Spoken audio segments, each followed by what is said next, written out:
बुझी शम्मा भी जल सकती है, तूफान से कश्ती भी निकल सकती है। ध्यान से सुनिएगा मेरे दोस्त कि बुझी शम्मा भी जल सकती है, तूफान से कश्ती भी निकल सकती है। होकर मायूस यूं ना अपने इरादे बदल, क्योंकि तेरी किस्मत कभी भी बदल सकती है। नमस्कार दोस्तों, मैं Milind Kushwaha, motivational speaker, teacher, content and आपका अपना dear friends. Welcome to all of you officers club. Dear friends, आज का जो सेशन है उसमें बेसिकली हम लोग कॉन्ट्रैक्ट के बारे में डिस्कस करेंगे, यानी ठेका। यानी रेलवे में जो ठेका होता है, कॉन्ट्रैक्ट होता है करोड़ों अरबों रुपया का। तो ये जो कॉन्ट्रैक्ट है ये हमारे अपेंडिक्स 3 एग्जाम के लिए कैसे इंपॉर्टेंट है, कौन कौन सारे ऐसे क्वेश्चंस हैं जो कि हमारे अपेंडिक्स 3 एग्जाम के लिए काफ़ी ज़्यादा इंपॉर्टेंट बन जाता है। जैसे आपने मेजरमेंट बुक का नाम सुना होगा, तो डियर फ्रेंड्स वो कॉन्ट्रैक्ट के ही अंतर्गत आता है। तो आज हम लोग बेसिकली इस सेशन में कॉन्ट्रैक्ट के बारे में सीखेंगे और समझेंगे और जानेंगे। तो dear friends, don't kill the time and let's begin.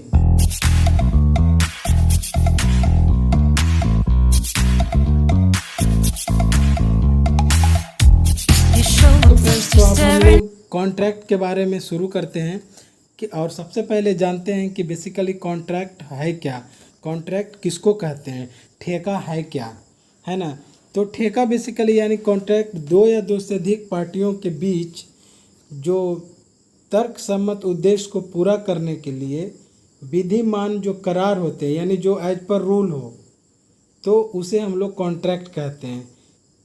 Okay, एक बार फिर से कि कॉन्ट्रैक्ट क्या है, तो दो या दो से अधिक पार्टियों के मध्य विधि सम्मत, यानी जो विधि के सम्मत हो, मतलब उसके समान हो, उस उद्देश्य को पूरा करने के लिए जो विधि मान्य करार होता है, यानी जो एज पर रूल बातें होती है, करार किया जाता है, उसे ही कॉन्ट्रैक्ट कहते हैं। यानी कोई भी काम लीगली होगा, इलीगल ढंग से कोई भी काम नहीं होगा, तो उसे हम लोग बोलते हैं कॉन्ट्रैक्ट। ओके, चलिए देखते हैं फर्स्ट क्वेश्चन क्या है।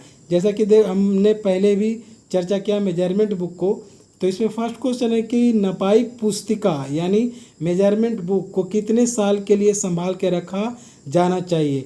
तो डियर फ्रेंड्स, मेजरमेंट बुक को मिनिमम 10 साल या मैक्सिमम, सॉरी मिनिमम नहीं मैक्सिमम कर सकते हैं, 10 साल तक संभाल कर रखना चाहिए मेजरमेंट बुक को। याद रखिएगा, very very important questions. Next, नपाई पुस्तिका। डियर फ्रेंड्स, नपाई पुस्तिका थोड़ा और लगता है बोलने में, तो मैं मेजरमेंट बुक ही बोलूँगा, तो उसे आप लोग समझ जाएगा कि वो मेजरमेंट बुक ही है जो नपाई पुस्तिका के रूप में भी जाना जाता है। तो मेजरमेंट बुक में इंदराज किसके द्वारा किया जाता है। इंदराज देखिए उर्दू शब्द है। अब इंदराज का मतलब क्या है कि उसमें किसी भी डाटा को मेंशन करना मेजरमेंट बुक में, तो ये किसके द्वारा किया जाता है, तो ये कार्यकारी अभियंता यानी एग्जीक्यूटिव इंजीनियर के द्वारा किया जाता है, उसमें मेंशन। ओके, नेक्स्ट है कि मेजरमेंट बुक किस तरह के ठेके के लिए आवश्यक है। निर्माण ठेका, सप्लाई ठेका, मेंटेनेंस ठेका या सभी प्रकार के ठेकाओं के लिए। तो देखिए यहाँ पर एक क्वेश्चन यहाँ से और बन रहा है कि कॉन्ट्रैक्ट बेसिकली कितने प्रकार के होते हैं, how many types of contract. तो कह सकते हैं कि there are 3 types of contract. यहाँ देखिए, वर्क्स कॉन्ट्रैक्ट है ना, supply contract and maintenance contract. तो यहाँ पर देखते हैं कि जो नपाई पुस्तिका है, जो मेजरमेंट बुक है, वो किस तरह के ठेके के लिए आवश्यक है, तो वो है निर्माण ठेके के लिए, यानी वर्क्स कॉन्ट्रैक्ट के लिए, है ना। उसके लिए मेजरमेंट बुक की आवश्यकता होती है। अब जुड़ाव अग्रिम यानी मोबिलाइजेशन एडवांस, ठेकेदार को टेंडर मूल्य का कितना प्रतिशत दिया जा सकता है। तो डियर फ्रेंड्स, मोबिलाइजेशन एडवांस जो होता है वो किसी भी कॉन्ट्रैक्टर को जो कॉन्ट्रैक्ट होता है, तो उस कॉन्ट्रैक्ट मूल्य का ओनली 10% दिया जाता है। मोबिलाइजेशन एडवांस कॉन्ट्रैक्टर को 10% दिया जाता है। ओके, नेक्स्ट है कि मशीनरी और इक्विपमेंट एडवांस सामान के दाम के कितने प्रतिशत से ज़्यादा नहीं दिया जा सकता है। तो उसका सही आंसर है 70%। यानी कोई कॉन्ट्रैक्टर है, कोई कॉन्ट्रैक्ट लिया, तो उसमें जितने सारे मशीनरी लगे, इक्विपमेंट लगे, तो उसका एक एडवांस सामान के दाम के लिए एक एडवांस प्रतिशत के रूप में कुछ अमाउंट दिया जाता है। तो वो अमाउंट जितना कॉन्ट्रैक्ट वैल्यू है ना, मान लीजिए कि 1 करोड़ का कॉन्ट्रैक्ट है, तो 1 करोड़ का 75% ही एडवांस के रूप में मशीनरी और इक्विपमेंट एडवांस के रूप में कॉन्ट्रैक्टर को दिया जा सकता है। तो यहाँ पर से 2 क्वेश्चन है जो कि याद रखिएगा। एक 10% यानी जो मोबाइलाइजेशन एडवांस है वो कॉन्ट्रैक्टर को कॉन्ट्रैक्ट मूल्य का 10% दिया जाएगा, और जो कॉन्ट्रैक्ट मूल्य है उस कॉन्ट्रैक्ट मूल्य का मशीनरी और इक्विपमेंट एडवांस जो दिया जाता है वो है 75%। ओके, चलिए आगे चलते हैं। क्वेश्चन नंबर 6 देखते हैं। क्वेश्चन नंबर 6 है कि मशीनरी और इक्विपमेंट एडवांस टेंडर मूल्य का कितना प्रतिशत दिया जा सकता है। तो देखिए, मशीनरी और इक्विपमेंट एडवांस सामान के दाम के कितना प्रतिशत से ज़्यादा नहीं दिया जा सकता है। तो पिछले बार में देखिए कि कॉन्ट्रैक्ट है, मान लीजिए कि 1 करोड़ रुपया का 1 CR का कॉन्ट्रैक्ट है, लेकिन उसमें जो मशीनरी और जो इक्विपमेंट लग रहा है वो मान लीजिए कि 50 लाख का ही है। तो इस 50 लाख का 75% से ज़्यादा नहीं दिया जा सकता एडवांस के रूप में। ठीक है, और नेक्स्ट क्वेश्चन जो है कि मशीनरी और इक्विपमेंट एडवांस टेंडर मूल्य का कितना प्रतिशत दिया जा सकता है। तो उसका आंसर भी है 10%। यानी मोबाइलाइजेशन एडवांस, जो मोबाइलाइजेशन एडवांस था वो भी टेंडर मूल्य का 10% ही दिया जा सकता है, और इक्विपमेंट और मशीनरी एडवांस है वो भी टेंडर मूल्य का 10% ही दिया जा सकता है। 75% से ज़्यादा नहीं हो सकता है। किसके? यानी जितना मशीनरी और इक्विपमेंट का जितना कॉस्ट है ना, उस कॉस्ट से 75% से ज़्यादा एडवांस नहीं दिया जा सकता है। ओके, चलिए नेक्स्ट चलते हैं। क्वेश्चन नंबर 7 कि जुड़ाम अग्रिम यानी मोबाइलाइजेशन एडवांस ठेकेदार को कितने चरणों में दिया जाता है। तो वो 2 चरण में दिया जाता है। 10% दिया जाता है, यानी एक बार 5% और फिर एक बार 5%, यानी 2 चरण में देकर मोबाइलाइजेशन एडवांस को पूरा किया जाता है। ओके, चलिए नेक्स्ट। ठेकेदार को मेजरमेंट बुक्स में माप की रिकॉर्डिंग किसके द्वारा किया जाता है। यानी ठेकेदारों की जो मेजरमेंट बुक होता है उसमें माप की जो रिकॉर्डिंग होती है वो किसके द्वारा किया जाता है। तो वो कॉन्ट्रैक्टर के द्वारा ही किया जाता है। मेजरमेंट बुक है किसका? CMB कॉन्ट्रैक्टर्स मेजरमेंट बुक, यानी कॉन्ट्रैक्टर्स का ही मेजरमेंट बुक है। तो उसमें माप की जो रिकॉर्डिंग होगी वो भी किसके द्वारा की जाएगी?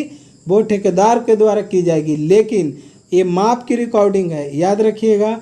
लेकिन यदि उसमें कुछ इंदराज करना हो, यानी कोई भी डाटा को मेंशन करना हो, तो वो एग्जीक्यूटिव इंजीनियर के द्वारा किया जाएगा।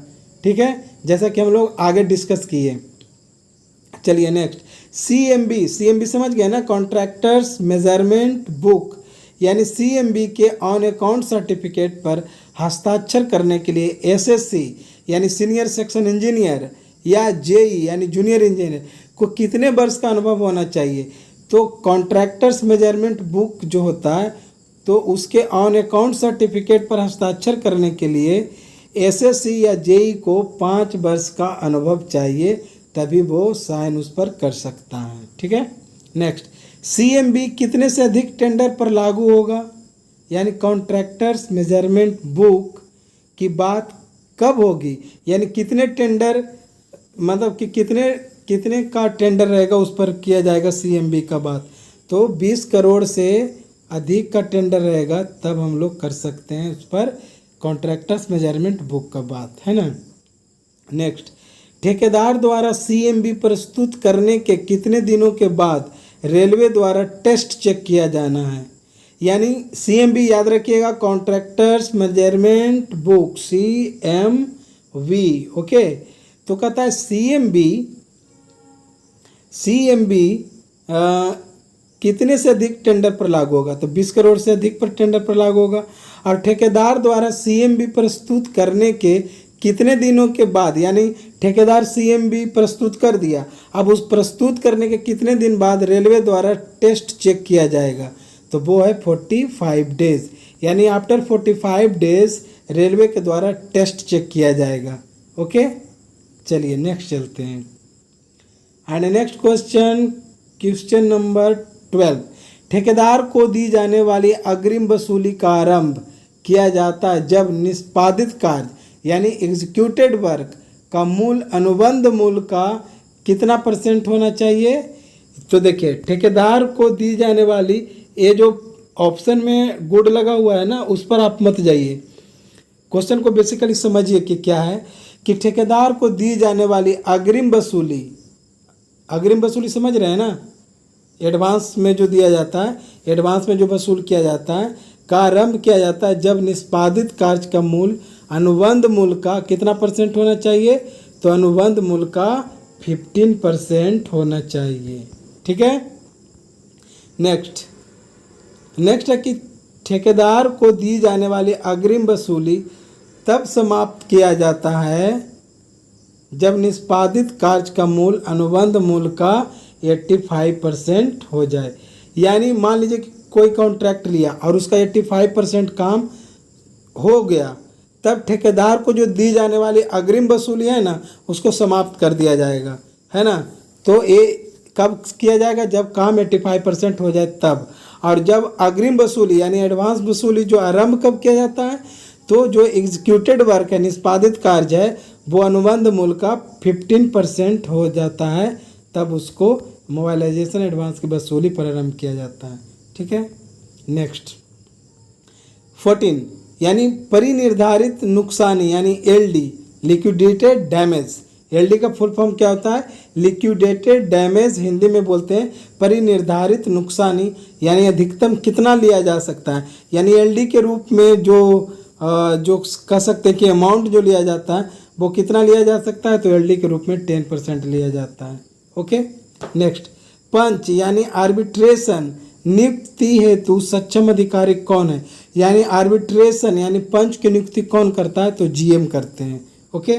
नेक्स्ट मध्यस्थता अधिनियम कब संशोधित किया गया, तो मध्यस्थता अधिनियम जो है वो 1996 में संशोधित किया गया। मध्यस्थता अधिनियम कब संशोधित किया गया, तो 1996। ओके। नेक्स्ट मूल परिवर्तन धारा यानी पीवीसी, प्राइस वैल्यू क्लाउज, है ना, प्राइस वैल्यू क्लाउज यानी पीवीसी, वेरी वेरी इंपॉर्टेंट, याद रखिएगा। पीवीसी का full form price value clause यानी मूल परिवर्तन धारा लागू नहीं होता है यदि ठेके की अवधि कितने वर्ष का हो, यानी यदि ठेके की अवधि 1 वर्ष हो तो पीवीसी उस पर लागू नहीं होगा, यानी प्राइस वैल्यू क्लाउज उस पर लागू नहीं किया जाएगा। ठीक है। नेक्स्ट कार्य के ठेके कितने प्रकार के होते हैं। कार्य के ठेके मतलब वर्क्स ठेके, है ना। तो कार्य के ठेके कितने प्रकार के होते हैं, तो कार्य के ठेके बेसिकली 3 प्रकार के होते हैं। ओके। एक बार में पूरा भुगतान किस में होता है, तो एक बार में पूरा भुगतान किस कॉन्ट्रैक्ट में होता है, तो लमसम कॉन्ट्रैक्ट जो है, यानी जिसका हिंदी ये होता है एक मुश्त ठेके, यानी इसमें जो भी भुगतान होता है ना वो एक ही बार में कर दिया जाता है, तो उसको बोलते हैं lump sum contract. Okay. Next zonal ठेके निम्न में से किस ठेके का उदाहरण है। अब देखिए निम्न में से यानी लमसम कॉन्ट्रैक्ट, शेड्यूल्ड कॉन्ट्रैक्ट या पीस वर्क कॉन्ट्रैक्ट या रेट कॉन्ट्रैक्ट।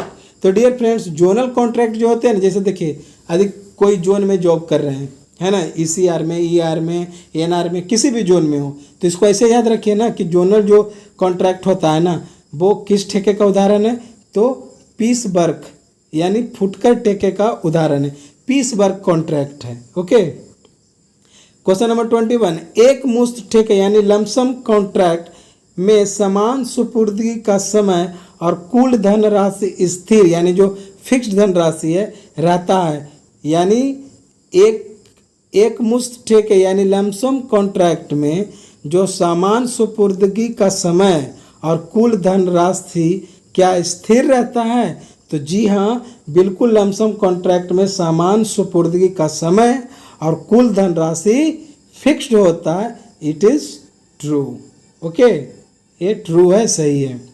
नेक्स्ट वह निर्माण ठेका जिसमें कार्य सामान के विभिन्न मदों के लिए अलग अलग दर पर तय किया जाता है, तो उसे कौन से कॉन्ट्रैक्ट कहते हैं, तो उसे शेड्यूल्ड कॉन्ट्रैक्ट कहते हैं। देखिए अभी हम लोग वहाँ पढ़े थे कॉन्ट्रैक्ट, है ना। और यहाँ पर फिर देखिए, यानी कॉन्ट्रैक्ट बेसिकली दो प्रकार के होते हैं, और दो प्रकार में भी कॉन्ट्रैक्ट तीन प्रकार के हो जाते हैं, यानी प्रत्येक कॉन्ट्रैक्ट तीन तीन प्रकार के होते हैं, यानी lump sum contract, schedule contract, piece work contract. तो यहाँ क्वेश्चन हमारा है कि वह निर्माण ठेका जिसमें कार्य या सामान के विभिन्न मदों के लिए अलग अलग दर पर तय किया जाता है, यानी जितने भी मद है, जितने भी आइटम्स हैं, उस पर अलग अलग दर तय किया जाता है। किस ठेके में? तो ये अनुसूचित ठेके में, यानी शेड्यूल्ड कॉन्ट्रैक्ट में इस प्रकार का प्रोविज़न किया जाता है। चलिए अब नेक्स्ट क्वेश्चन है कि आपवादिक मामलों में अधिकतम कितना अग्रिम स्वीकार किया जा सकता है। आपवादिक मामले में यानी एक्सेप्शनल मामले में अधिकतम कितना अग्रिम स्वीकार किया जा सकता है? तो 20 लाख स्वीकार किया जा सकता है ना, 20 लाख। चलिए नेक्स्ट क्वेश्चन देखते हैं। नेक्स्ट क्वेश्चन है कि आपवादिक मामलों में अग्रिम स्वीकार किए जाने हेतु संविदा का मूल्य कम से कम कितने करोड़ का होना चाहिए? तो देखिए, आपवादिक मामले यानी एक्सेप्शन मामलों में जो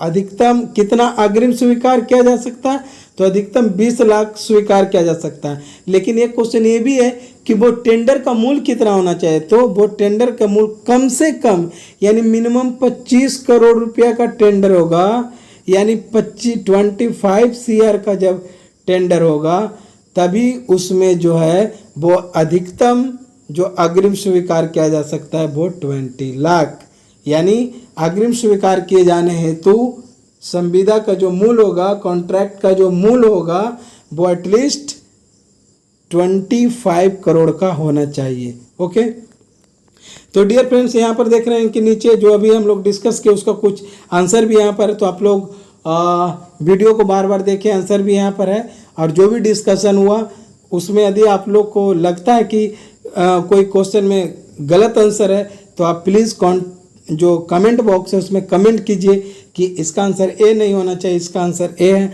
हालांकि जो भी फैक्ट यहाँ पर रखा गया वो बिल्कुल ऑथेंटिक है। तो डियर फ्रेंड्स, आई होप कि वीडियो आपको अच्छा लगा होगा। तो डियर फ्रेंड्स, यदि वीडियो आपको अच्छा लगा हो तो एक लाइक ज़रूर कीजिएगा, क्योंकि उससे हम काफ़ी ज़्यादा मोटिवेट होते हैं और आगे कुछ करने की मतलब जो विल पावर है ना, वो काफ़ी ज़्यादा इंक्रेज हो जाता है। तो डियर फ्रेंड्स, इसमें कोई कंजूसी मत कीजिएगा लाइक और शेयर करने में। शेयर इसलिए कीजिए कि हमारे और आपके जैसे जितने भी अपेंडिक्स 3A में जो IPR होंगे तो इससे काफ़ी ज़्यादा उनको बेनिफिट मिल सके। तो डियर फ्रेंड्स, होप कि आपको वीडियो अच्छा लगा हो, तो 1 लाइक प्लीज़, एंड मिलते हैं नेक्स्ट वीडियो में। Till then bye bye, see you, love.